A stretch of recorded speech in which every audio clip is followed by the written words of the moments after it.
Selamat sore Bapak Ibu yang terkasih dalam Tuhan kita Yesus Kristus. Selamat sore. Pada sore hari ini kami akan laksanakan ibadah keluarga bersama dengan keluarga Bapak Kris Aritonang di sini.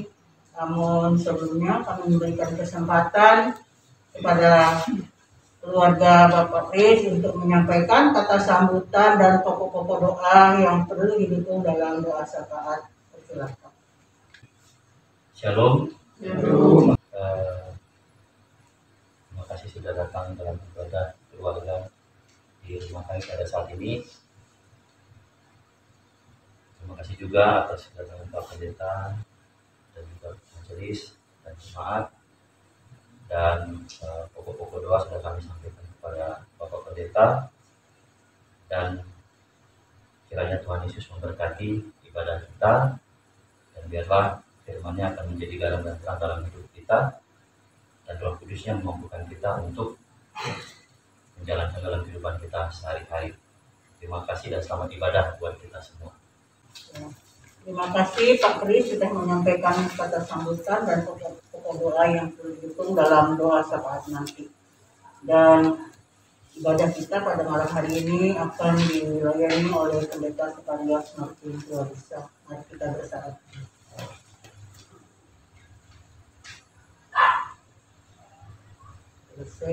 Bapak Ibu, mari saya jemput bangkit berdiri untuk menghadap Tuhan dan menyembahnya, serta memuliakan namanya karena kasih setianya besar atas kita. Dan untuk memulai ibadah menghadap Tuhan, kita menyanyi dari Kidung Jemaat 5, baitnya yang pertama. Tuhan Allah namamu, dan sisa yang berikutnya mari kita nyanyi bersama-sama. Tuhan Allah namamu, kami puji dan masyurkan, isi dunia sujud di hadapan-Mu ya Tuhan, balas sorga menyembah di balik semesta. Mari kita tahbiskan ibadah dalam doa. Mari kita berdoa. Allah Bapa yang bertata dalam kerajaan surga, kami mengucap syukur dan terima kasih atas pemeliharaan Tuhan dalam hidup kami. Dan pada sore hari ini kami ada dalam persekutuan ibadah keluarga bersama dengan keluarga Bapak Kris Aritonang di sini. Kami mohon Tuhan hadir bersama dengan kami untuk menyampaikan kebenaran firman-Mu melalui hamba-Mu Bapak Pendeta Sekalias Martin Tuarisa. Kami mohon tuntunan bimbingan Roh Kudus Tuhan agar kami juga dimampukan untuk mengerti sehingga kami juga dapat melakukan dalam kehidupan kami. Dan kami menserahkan ibadah ini ke dalam tangan kasih-Mu dari awal sampai selesainya, hanya dalam nama Bapa, Anak, dan Roh Kudus. Amin. Ya, Bapak Ibu yang dikasihi Tuhan, mari kita persiapkan firman Tuhan kita dari 2 Korintus 12 ayat 11 sampai ayat 15 adalah firman Tuhan yang akan kita renungkan bersama.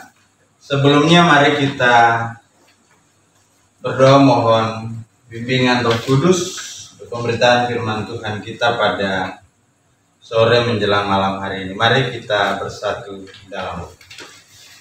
Kami mau bersyukur kepadamu ya Tuhan untuk firman yang akan kami renungkan bersama. Tuntun kami dengan kuasa Roh-Mu yang kudus itu, baik kami yang di sini maupun kami yang ada di rumah ya Tuhan. Biarlah kami diberikan hikmat dan pengertian, lalu dimampukan untuk menjadi pelaku firman dalam kehidupan kami. Mari ya Tuhan, hadir lalu bersabdalah bagi kami, karena kami sudah siap untuk mendengarkannya. Amin. Bapak Ibu yang dikasihi Tuhan, mari berdiri untuk mendengarkan firman Tuhan yang dibacakan dari Alkitab, kitab 2 Korintus pasal 12 ayat 11 sampai 15 yang menyatakan demikian. Sungguh aku telah menjadi bodoh, tetapi kamu yang memaksa aku. Sebenarnya aku harus kamu puji. Karena meskipun aku tidak berarti sedikit pun, namun di dalam segala hal aku tidak kalah terhadap rasul-rasul yang luar biasa itu. Segala sesuatu yang membuktikan bahwa aku adalah seorang rasul telah dilakukan di tengah-tengah kamu dengan segala kesabaran oleh tanda-tanda mujizat dan kuasa-kuasa. Sebab dalam hal manakah kamu dikebelakangkan dibandingkan dengan jemaat-jemaat lain, selain daripada dalam hal ini, yaitu bahwa aku sendiri tidak menjadi suatu beban karena kamu. Maafkanlah ketidakadilanku ini. Sesungguhnya sekarang sudah untuk ketiga kalinya aku siap untuk mengunjungi kamu, dan aku tidak akan merupakan suatu beban bagi kamu, sebab bukan hartamu yang kucari, melainkan kamu sendiri. Karena bukan anak-anak yang harus mengumpulkan harta untuk orang tuanya, melainkan orang tua untuk anak-anaknya. Karena itu aku suka mengorbankan milikku, bahkan mengorbankan diriku untuk kamu. Jadi jika aku sangat mengasihi kamu, masakan aku semakin kurang dikasihi. Demikian pembacaan firman Tuhan. Yang berbahagia adalah kita mendengar dan melakukannya dalam hidup beriman. Dari hari lepas hari terpujilah Kristus. Haleluya. Haleluya, haleluya, haleluya. Silakan duduk. Bapak Ibu yang dikasihi oleh Tuhan kita Yesus Kristus, Paulus kembali lagi menulis surat kepada jemaat di Korintus. Surat yang kedua ini dia tulis ketika dia berada di Makedonia. Kalau surat yang pertama dia berada di Efesus, lalu dia menyeberang sampai di Makedonia, dia menulis surat yang kedua. Surat yang ditulis ini untuk menjawab polemik yang terjadi dalam kehidupan jemaat yang ada di Korintus. Polemiknya apa? Polemiknya itu yang ditimbulkan oleh para rasul yang palsu dalam tanda kutip. Mereka mencoba untuk menghasut jemaat yang ada di Korintus pada saat itu, supaya mereka mempertanyakan kerasulan dari seorang Paulus. Bahkan jangankan sekedar bertanya, bahkan mereka diarahkan kalau bisa mereka menolak kerasulan Paulus. Karena Paulus adalah sosok di mata para rasul palsu ini, dia adalah sosok yang sangat sulit ditandingi. Karena popularitasnya, karena kedekatannya, karena cara dia untuk melakukan pendekatan sehingga orang percaya dan menerima dia, itu luar biasa. Itu yang pertama. Yang kedua, bahwa Paulus tidak pernah mencari keuntungan dari sisi materi. Paulus melakukan semuanya dengan sungguh-sungguh. Bahkan dia berusaha untuk menghidupkan jemaat dengan cara dia. Tetapi para rasul ini mereka berbeda. Menjatuhkan Paulus salah satu karena mereka ingin supaya mereka bisa menguasai umat. Dan disitulah mereka bisa mengambil keuntungan secara pribadi, secara materi. Nah, dalam situasi dan kondisi itu Paulus menjawab. Paulus menjawab dalam suratnya kepada jemaat di Korintus. Dia katakan, sungguh aku telah menjadi bodoh, tetapi kamu yang memaksa aku. Sebenarnya aku harus kamu puji, karena meskipun aku tidak berarti sedikit pun, namun di dalam segala hal aku tidak kalah terhadap rasul-rasul yang luar biasa itu. Segala sesuatu yang membuktikan bahwa aku adalah seorang rasul telah dilakukan di tengah-tengah kamu dengan segala kesabaran oleh tanda-tanda, mujizat-mujizat dan kuasa-kuasa. Jawaban pertama, bahwa Paulus bilang dia seakan seperti orang bodoh yang harus menjawab. Harusnya kan Paulus tidak perlu menjelaskan kerasulannya. Kalau kita mengacu pada ayat 12, tanda-tanda, mujizat-mujizat yang dilakukan, bahkan Paulus melayani dengan begitu, dengan penuh kesabaran. Sehingga dia tidak perlu menjelaskan apa-apa. Ketika orang datang bicara dan mempertanyakan kerasulan dia tidak perlu menjawab. Dan umat harusnya sudah bisa memastikan bahwa iya benar, Paulus itu seorang rasul. Tetapi Paulus dia mengatakan, aku seperti orang bodoh, tapi kau yang memaksanya. Artinya bahwa keraguan umat pada saat itu membuat Paulus harus menjelaskan. Keraguan inilah yang ditakuti oleh Paulus. Kenapa? Karena bisa menyebabkan perpecahan dalam jemaat. Ada yang tetap pro Paulus, ada yang tidak. Ya, yang tidak ini mereka yang terpengaruh dengan hasutan para rasul palsu ini. Nah, ini kan masalah yang harus benar-benar menjadi perhatian Paulus. Walaupun ya Paulus merasa bahwa ya, saya ini kan dari awal sama-sama. Kenapa dipertanyakan? Kenapa diragukan? Hanya karena hasutan.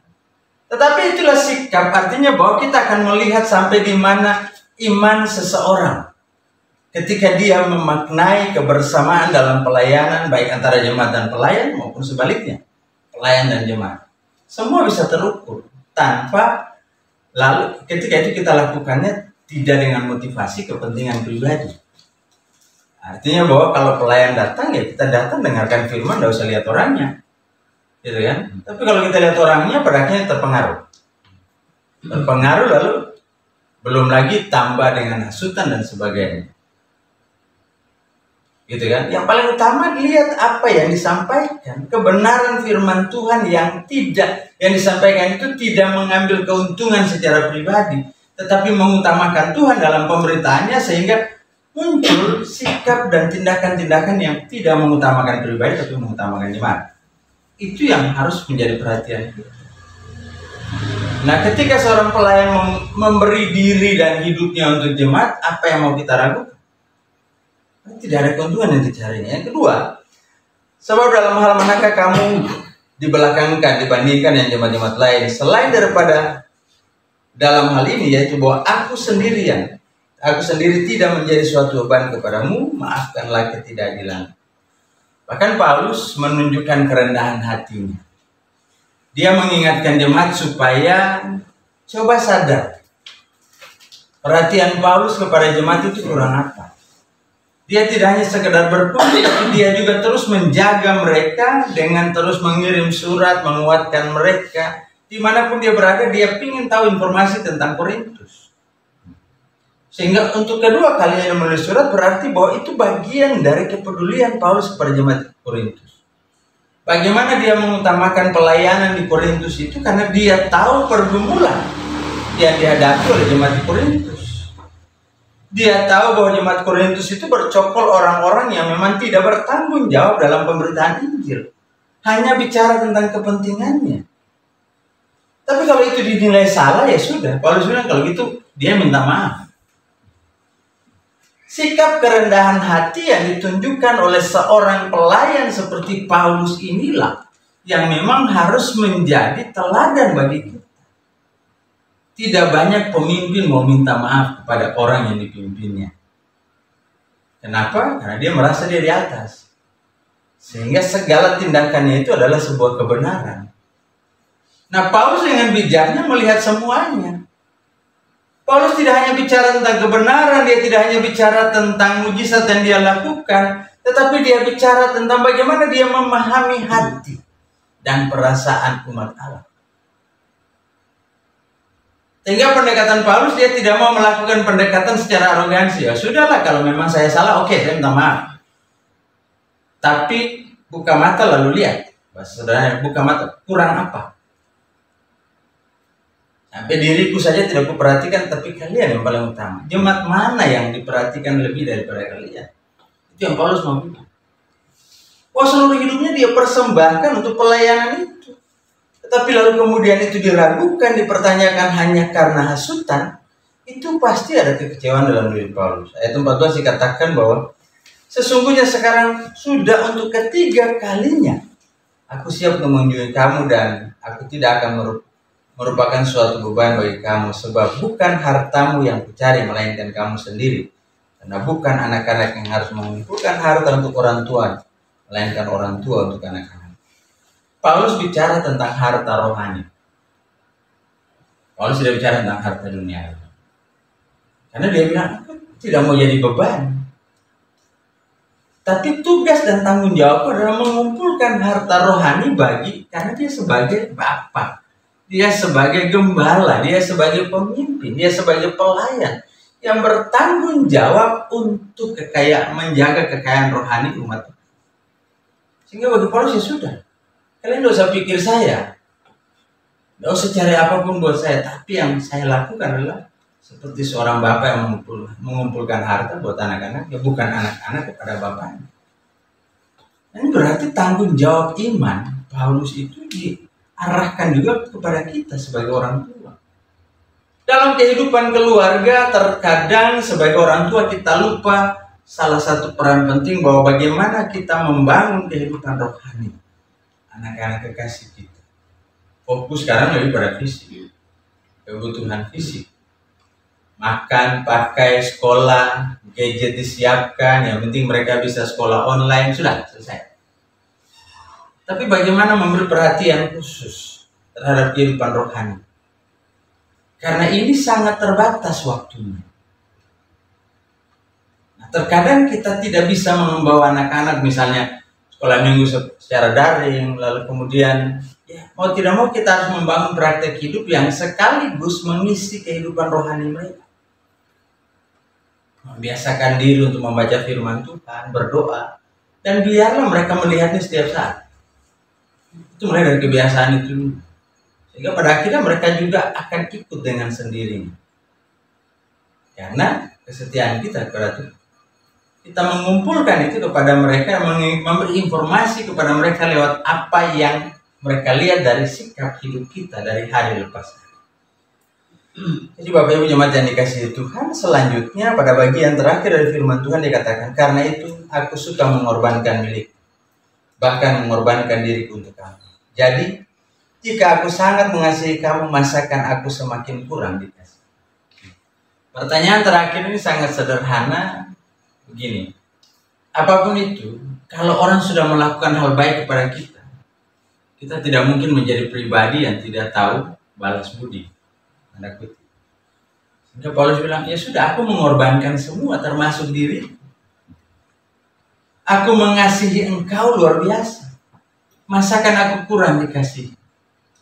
Paulus tidak membutuhkan kasih yang seperti apa. Yang dibutuhkan oleh Paulus adalah bagaimana perhatian dan dukungan secara moral. Ketika mereka mengingat semua ajarannya, ketika mereka melakukan semua ajarannya, lalu mereka yakin akan kerasulan Paulus, itu yang paling penting. Paulus tidak butuh dihormati lebih. Tapi jangan lagi mempertanyakan itu. Karena pada kitab 2 Korintus ini memang salah satu yang jadi persoalan kerasulan Paulus. Karena muncul rasul-rasul yang palsu yang memang hadir di tengah-tengah jemaat. Mereka hadir memberitakan Injil, tetapi lebih bicara Injil yang diberitakan itu arahnya kepada keuntungan pribadi secara materi. Jadi mencari keuntungan lalu menjatuhkan, otomatis kan nilai jual mereka jauh lebih rendah. Kalau mereka dibayar Paulus enggak, ya udah orang pasti pilih Paulus. Tapi bagaimana supaya Paulus singkirkan dan mereka bisa dapat posisi ini? Ya sudah, mereka mulai memfitnah dan meragukan, bahkan menghasut orang untuk meragukan kerasulan Paulus. Jadi Bapak Ibu jemaat yang dikasihi oleh Tuhan kita Yesus Kristus, terkadang dalam kehidupan bergereja kita menginginkan banyak hal bagi diri kita, tetapi sangat sedikit yang kita berikan dalam pelayanan. Sangat sedikit yang kita korbankan untuk menopang pelayanan. Nah, ini persoalan yang kita hadapi dalam kehidupan. Sehingga ketika ada sesuatu yang tidak menyenangkan dalam pelayanan itu, maka yang kita lakukan selalu berusaha untuk mencari kelemahan, bahkan menghancurkan, menjatuhkan siapapun yang menjadi lawan kita dalam pelayanan itu. Sementara kita tidak bisa lagi melihat hakikat pelayanan yang sesungguhnya, bahwa pelayanan itu menempatkan kita sebagai pelayan. Tidak ada satu orang pun tuan di dalam jemaat ini. Yang menjadi tuan dari semuanya adalah Allah di dalam Kristus. Jadi janganlah kita bersaing untuk saling menjatuhkan, karena tidak ada seorang pun yang akan menjadi tuan dalam pelayanan. Hanya Allah satu-satunya Tuhan yang kita sembah, yang kita layani lewat jemaat yang dipercayakan. Tuhan memberkati. Amin.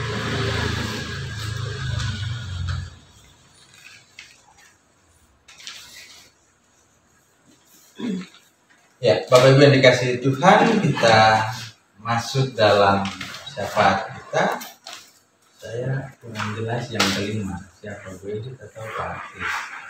Poin 5 yang interview. Iya. Oke, mari kita tundukkan kepala lalu kita bersatu dalam. Ya Tuhan Allah Bapa kekal dalam kerajaan sorga, Allah yang kami puji dan sembah di dalam nama anak Yesus Kristus, Tuhan dan Juru Selamat kami. Pada kesempatan ini ya Tuhan, bersama dengan keluarga Pak Kris Aritonang dan Ibu Edith di tempat ini, kami boleh datang bersekutu memuji dan memuliakan nama-Mu, bahkan mendengarkan kebenaran firman yang menuntun kami untuk tidak meragukan kehadiran para pelayan yang Tuhan utus tengah-tengah kehidupan kami, lalu mengarahkan kami untuk memfokuskan diri kepada kebenaran firman yang disampaikan, sehingga kehidupan beriman kami boleh terisi sesuai dan seturut dengan kehendak-Mu. Terima kasih Tuhan untuk firman-Mu yang boleh kami renungkan bersama. Jadikanlah kami umat-Mu yang sungguh-sungguh tunduk kepada kehendak-Mu, hidup bersama dalam pelayanan tanpa mencari keuntungan, apalagi saling menyebut satu sama lain hanya untuk memperoleh posisi dan kedudukan di tengah-tengah pelayanan. Dan hanya Kristus yang adalah Allah yang hidup tengah-tengah kehidupan manusia sebagai kepala di dalam gereja yang Kau utus ke tengah-tengah dunia ini, di mana kami menjadi bagian di dalamnya Tuhan. Terima kasih Tuhan untuk firman-Mu. Lalu kami berdoa bagi kehidupan, persekutuan, pelayanan, dan kesaksian di tengah-tengah jemaat-Mu, jemaat GPB Shalom dan Pasar.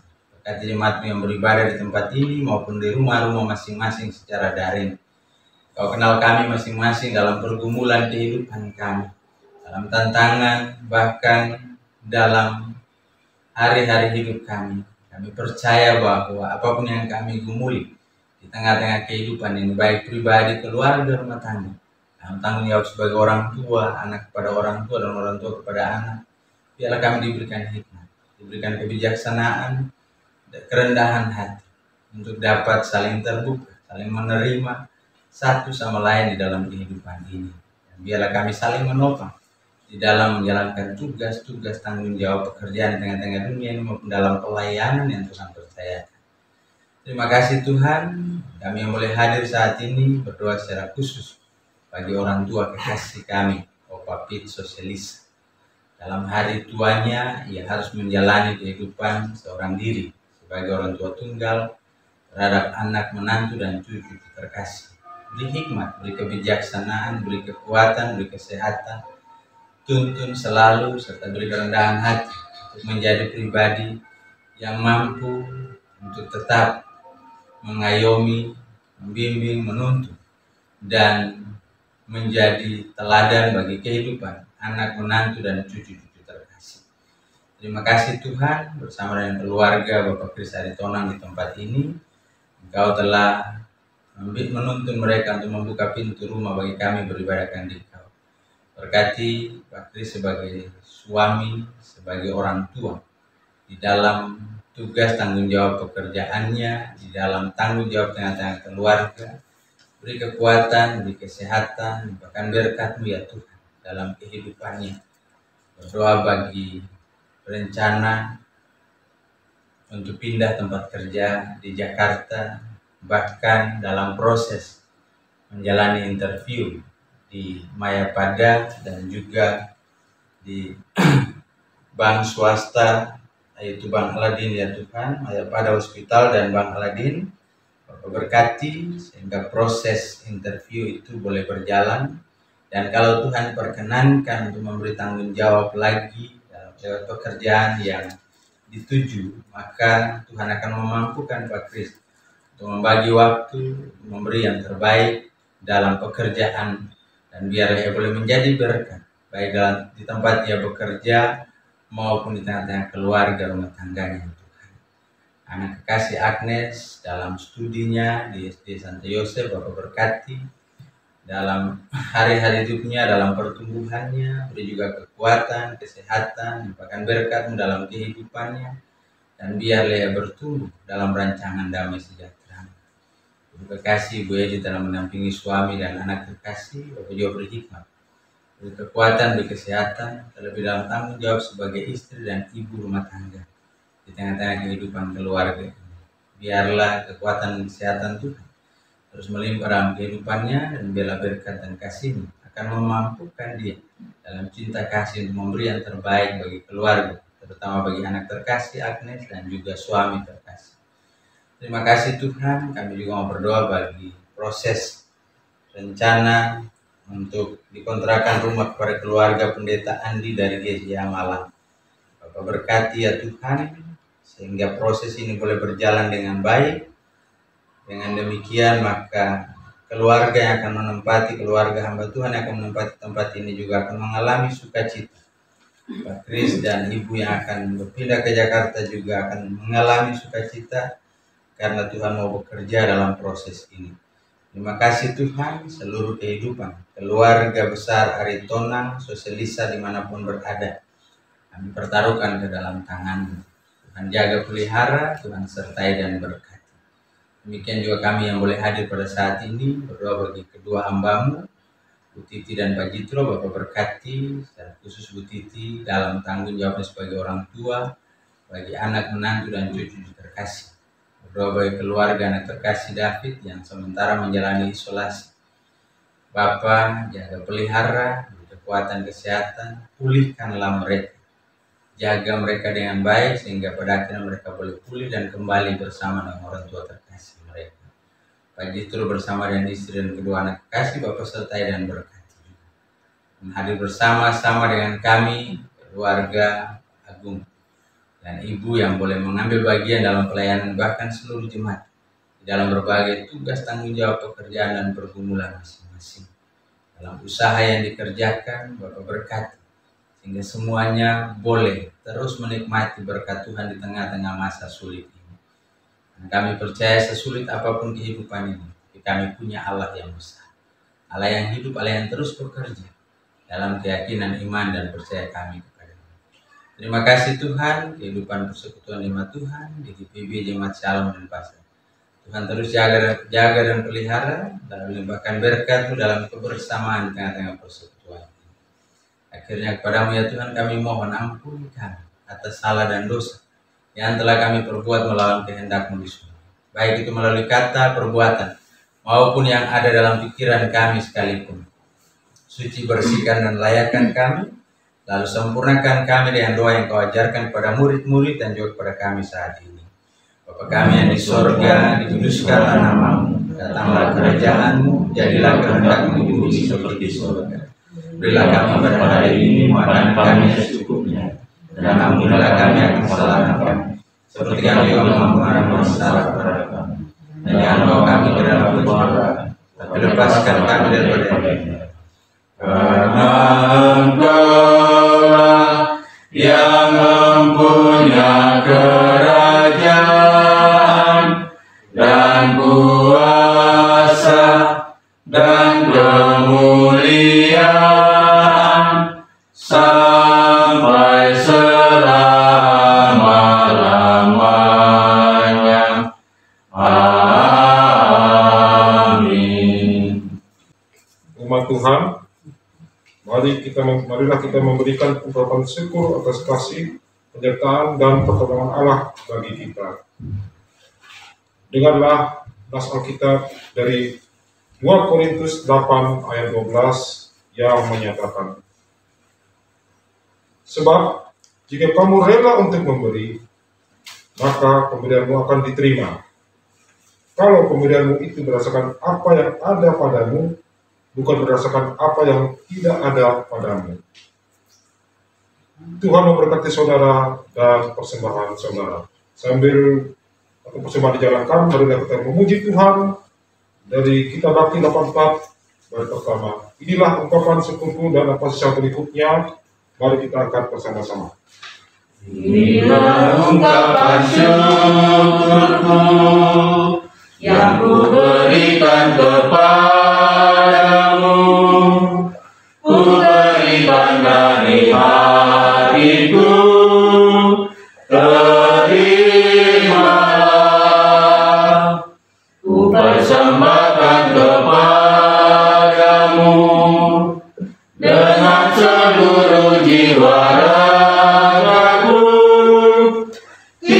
kiranya berkenan di hadirat-Mu.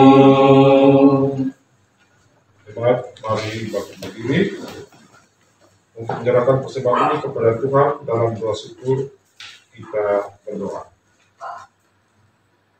Bapa Surgawi, segala puji dan hormat serta syukur kami nyatakan kepadamu Tuhan atas segala kebaikan yang Kau limpahkan dalam kehidupan kami setiap hari. Di mana pada saat ini Tuhan, kami membawa ungkapan syukur ini melalui persembahan yang berasal padamu Tuhan. Kiranya Kau memberkati persembahan ini agar berguna bagi hormat untuk kemuliaan nama-Mu di muka bumi. Terimalah persembahan itu Tuhan, semuanya kami naikkan dan kami alaskan dalam nama Tuhan kami Yesus Kristus, sumber hidup dan berkat. Kami berdoa dan mengucap syukur kepada Bapa yang bertahta di dalam kerajaan surga. Amin. Jemaat Tuhan, kembalilah dalam kehidupanmu dan jadikanlah firman Tuhan yang telah kamu dengar sebagai penuntun hidupmu. Kiranya Mazmur 450 bait yang pertama, hidup kita yang benar dan apa yang seterusnya. Hidup kita yang benar haruslah mengucap syukur, dalam Kristus berlemah, janganlah terkabur, dalam susah pun senang, dalam segala hal aku bermazmur dan mengucap syukur, itu kehendaknya. Arahkan hati dan pikiranmu serta terimalah berkat Tuhan. Kasih karunia Tuhan Yesus Kristus, kasih Allah Bapa dan persekutuan dengan Roh Kudus mau tinggal, menyertai, memelihara, memberkati rencana perjalanan keluarga Aritonang ke Jakarta besok hari, maupun kami akan tinggal saat ini dalam kehidupan ini ya Tuhan. Biarlah kasih-Mu selalu memelihara kami dari hari lepas hari. Dalam nama Anak-Mu Yesus Kristus, berkat, sumber berkat yang hidup itu, kami sudah boleh berdoa dan berserah kepada-Mu. Amin.